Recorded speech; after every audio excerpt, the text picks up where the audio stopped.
Hello बच्चों, let's read the question.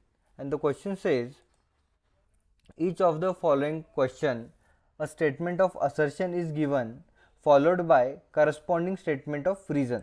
So assertion and reason का question है, हमें assertion का statement दिया है और उसी के साथ उसका reason का statement दिया है. ओके और हमें बताना है assertion और reason true है false है. अगर दोनों true है तो रीज़न जो है बराबर से असर्शन को एक्सप्लेन कर रहा है या नहीं कर रहा है, और इसके अकॉर्डिंग हमें जो है वो स्टेटमेंट मार्क करनी है. और हमें असर्शन जो है वो दिया गया है, the theory of chemical evolution propose that life comes from pre existing non living organic molecule. Assertion जो है वो हमारे पास दिया गया है कि जो केमिकल इवोल्यूशन है, थ्योरी ऑफ केमिकल इवोल्यूशन है, इसमें लाइफ जो है वो अर्थ पे जो already organic molecule, organic non living organic particle present थे उससे बनी है. ओके और इसका रीज़न जो है स्टेटमेंट में दिया गया है कि pre primitive condition, primitive earth condition leads to production of organic molecule. जो अर्थ के जो प्रिमिटिव कंडीशंस थे उसकी वजह से जो है ऑर्गेनिक मॉलिक्यूल्स का प्रोडक्शन हुआ है. Okay so let's see the explanation. की कंसेप्ट जो है इस क्वेश्चन का हमारे पास हो जाएगा थियरी ऑफ केमिकल इवोल्यूशन. की कंसेप्ट इस क्वेश्चन का क्या हो जाएगा हमारे पास? Theory of chemical evolution. Theory of chemical evolution. अभी थियरी ऑफ केमिकल इवोल्यूशन क्या है? What is theory of chemical evolution? So ये जो थियरी है ये प्रपोज की गई थी, ये थियरी जो है वो प्रपोज की गई थी, प्रपोज्ड बाय दो साइंटिस्ट थे. एक रशिया के थे जो कि था ओपेरिन, इनका नाम था ओपेरिन, एंड दूसरे इंग्लैंड के साइंटिस्ट थे जिनका नाम था हल्डन. ओके ये दो साइंटिस्ट ने जो है ये थ्योरी प्रपोज की थी केमिकल इवोल्यूशन की, जिसमें कि उन्होंने बोला था कि फर्स्ट फॉर्म ऑफ लाइफ, जो हमारी फर्स्ट फॉर्म है लाइफ का, जो फर्स्ट फॉर्म है वो जो है pre existing non living organic molecule से आया है. हमारे अर्थ पे जो ऑलरेडी ऑर्गेनिक मॉलिक्यूल प्रेजेंट है, जैसे कि आरएनए है, प्रोटीन्स है, इनसे जो ये जो नॉन लिविंग ऑर्गेनिक कंपोनेंट्स है इनसे ही हमारी लिविंग फॉर्म जो है वो बनी है under the conditions of primitive earth. First form of life have come from pre existing non living organic molecule. कौन से ऑर्गेनिक मॉलिक्यूल? इस ऑर्गेनिक मॉलिक्यूल जैसे कि आरएनए, सबसे आरएनए एंड प्रोटीन्स. ओके ये जो है ये सारे बेसिक ऑर्गेनिक फॉर्म है, आरएनए एंड प्रोटीन. फिर प्रोटीन से अलग अलग चीज़ें बनती है. ओके फिर ओके और इसको जो है इस थ्योरी को प्रूव करने वाले जो है वो अलग दो साइंटिस्ट थे जिनका नाम था एक मिलर एंड दूसरे थे यूरे. इन दो साइंटिस्ट ने जो है ये थ्योरी एक्सपेरिमेंट के हेल्प से प्रूव की थी इन 1953. ओके सो ये एक्सपेरिमेंट कौन सा था ये हम देखते हैं जिससे कि theory of chemical evolution prove हुआ. सो एक्सपेरिमेंट क्या किया था उन्होंने? एक्सपेरिमेंट उन्होंने क्या किया था, एक इलेक्ट्रिकल डिस्चार्ज बनाया था क्लोज फ्लास्क में. इन्होंने एक इलेक्ट्रिकल डिस्चार्ज बनाया था, created electrical discharge, created electrical discharge in a closed flask. Closed container में, क्लोज्ड एटमॉस्फेयर में जो है इन्होंने इलेक्ट्रिकल डिस्चार्ज बनाया, और उस क्लोज फ्लास्क में, जो क्लोज फ्लास्क था उसमें मीथेन था, CH4 मीथेन था, फिर हाइड्रोजन गैस थी H2 था, फिर उसके बाद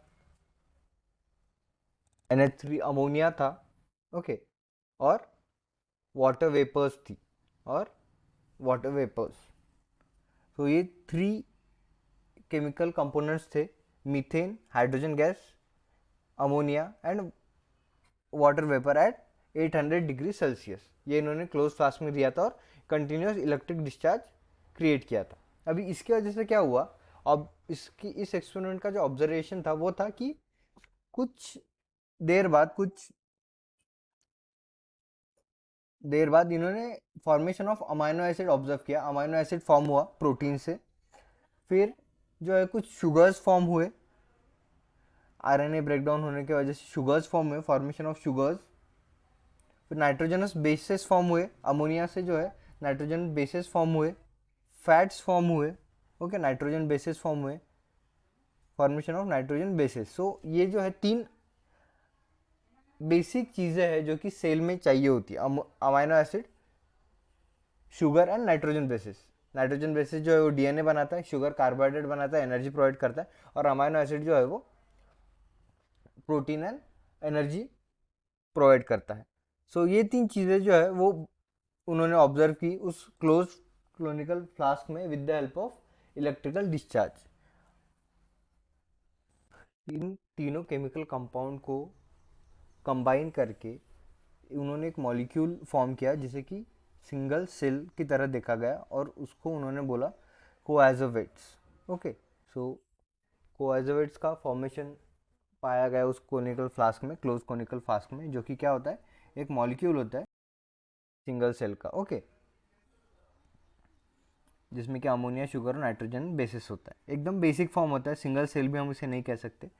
सो ये यहाँ पे जो है ये हमारे पास एक्सपेरिमेंट है। यहाँ पे देखिए क्लोज कोनिकल फ्लास्क है, यहाँ से इलेक्ट्रोड डाले गए उस क्लोज कोनिकल फ्लास्क में, एंड इस इलेक्ट्रोड से जो है वो इलेक्ट्रिकल डिस्चार्ज डिस्पोज किया जाता था, जहाँ पे कि यहाँ पे स्पार्किंग होती थी, और यहाँ पे इस कोनिकल फ्लास्क में गैसेस होते थे, ammonia, methane, water and hydrogen gas.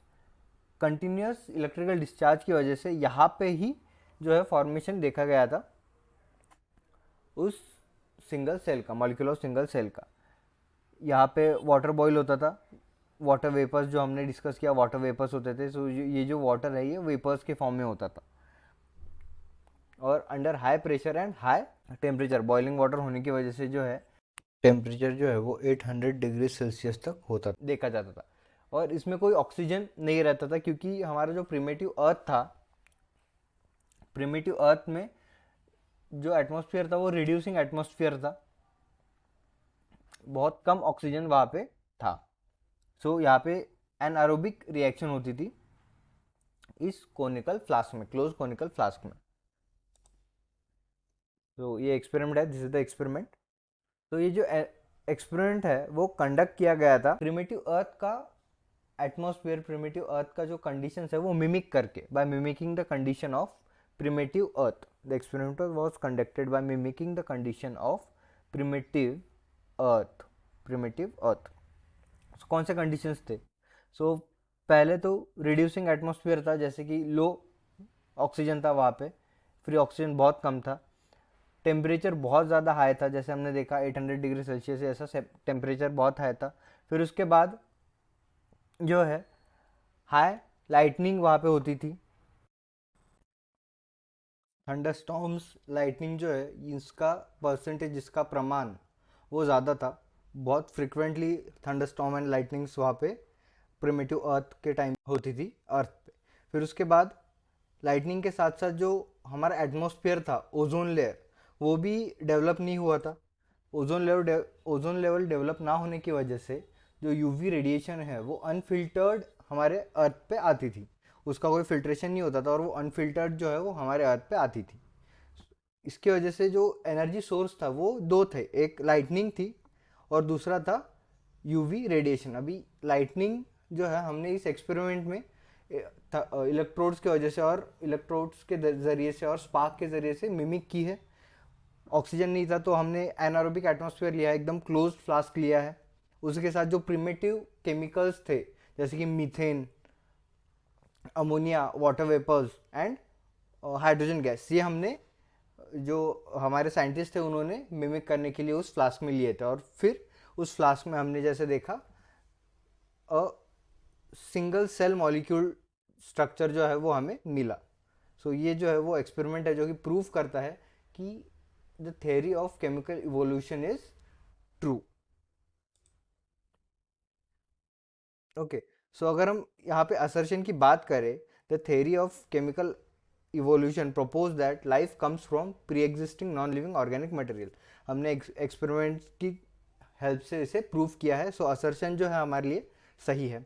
फिर उसका रीज़न इस क्वेश्चन में दिया है मॉलिक्यूल्स. ये भी जो है रीज़न बराबर है. अगर प्रिमिटिव अर्थ के कंडीशंस जो है वो high temperature, lightning and unfiltered UV radiation नहीं होती थी, तो शायद जो है ऑर्गेनिक मॉलिक्यूल्स जो है वो लिविंग फॉर्म में या फिर प्रोटीन और अमाइनो एसिड के फॉर्म में नहीं कन्वर्ट हो पाते थे. सो रीज़न भी सही है, और जो रीज़न है वो बराबर से असर्शन को एक्सप्लेन भी कर रहा है. सो इस क्वेश्चन का जो फाइनल आंसर है वो हो जाएगा option A. Both A assertion and reason are true, and reason is the correct explanation of assertion. I hope you understood it well. Best of luck. Thank you.